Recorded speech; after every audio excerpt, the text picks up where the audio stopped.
और इनका एक परिचय ये भी है क्योंकि ये पत्रकारिता के साथ साथ में साहित्य में भी विशेष रूप से रुचि रखते हैं और दोनों पति पत्नी लेखनी लिखते होंगे तो इन्हें हम जैसे श्रोताओं की आवश्यकता नहीं पड़ती होगी। तो साधक भाई से सिर्फ 2 पंक्तियों के माध्यम से मैं पुकार रहा हूं, जब तक ये मंच तक पहुंचेंगे इनके लिए स्वागत में सिर्फ 2 पंक्तियां कह रहा हूं कि इनका संघर्ष के ऊपर मैं बात कर रहा हूं कि इन हाथों की लकीरों को देखकर इनका संघर्ष देखिएगा। ये हाथों में जो लकीर हैं सबकी डिफरेंट हैं। इन हाथों की लकीरों को देखकर ऐसा नहीं लगता जैसे गरम सलाखें देकर उसने मुट्ठी बंद करवाई हुई। इन हाथों की लकीरों को देखकर ऐसा नहीं लगता जैसे गरम सलाखें देकर उसने मुट्ठी बंद करवाई होगी और जिसने कश्ती मुट्ठी जितनी उसमें उतनी कीमत किस्मत पाई होगी और उसकी हथेली मिलाकर देखी मैंने अपनी हथेली से। क्या बात, क्या बात। उसकी हथेली मिलाकर देखी मैंने अपनी हथेली से, कुछ लकीरें टूटी तो कुछ छोटी थी, शायद मैंने ही मुट्ठी हल्की दबाई होगी। तो ऐसे हमारे भाई मृत्युंजय साधक, बहुत बहुत स्वागत है आपको कविता पाठ के लिए।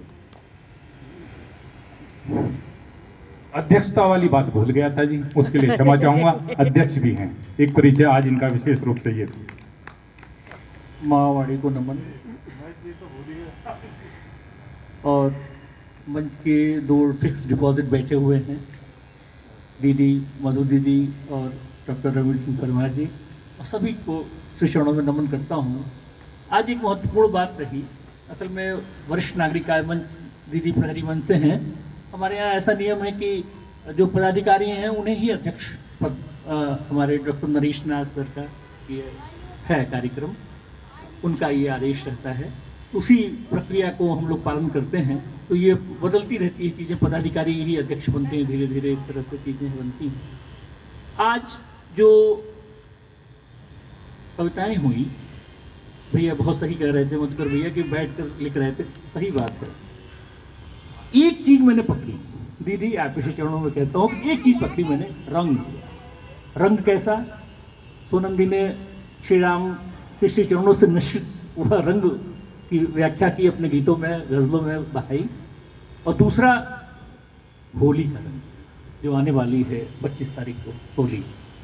और तीसरा दीदी ने भी हमारी गुरु बहन डॉक्टर कुंवर बेचन हमारे गुरुदेव की सुपुत्री वंदना कुमार राजादा जी ने होली पर भी और चुनाव का भी 3 रंग भगवान श्री राम के चरणों से निश्चित, वो गंगा रूपी रंग और होली का रंग और ये चुनाव का रंग। चुनाव पर भी हमारी दीदी ने भी बहुत सुंदर सुंदर भाव कहे।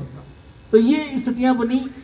और इन रंगों के की चर्चा करते हैं तो संचालन के रंग की बात ना करें तो कैसे बात बनेगी। हमारे मधुकर मोनू भैया ने बहुत शानदार धारदार संचालन किया, जोरदार तालियां मोनू भाई के लिए। सबके लिए जो उचित जो टिप्पणी है उन्होंने उसको प्रेषित किया, आपको आपके सामने बात कही। मैं भैया का बहुत, हमारी संस्था के महासचिव हैं, इनका बहुत बहुत अभिनंदन है और बहुत सुंदर संचालन किया। तो बहुत छोटी छोटी बात करके अपनी बात में विराम दूंगा, समय बहुत हो गया है।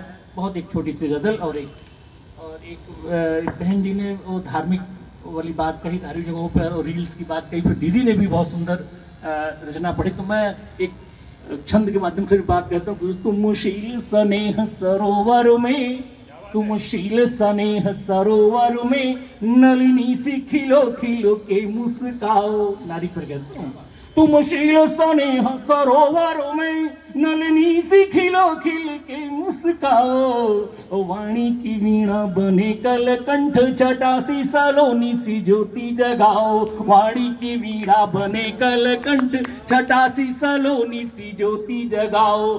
तुम क्षीर का सागर हो सुमुखे, तुम क्षीर का सागर हो सुमुखे, निज अंक में बालक को विष्णु सुलाओ।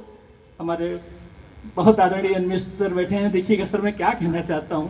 तुम क्षीर का सागर हो सुमुखे, निज अंक में बालक को विष्णु सुलाओ। हे नारी कभी दूरदर्शन पर तुम वस्त्र विहीन न देह दिखाओ। हे नारी कभी दूरदर्शन पर तुम वस्त्र विहीन न देह दिखाओ।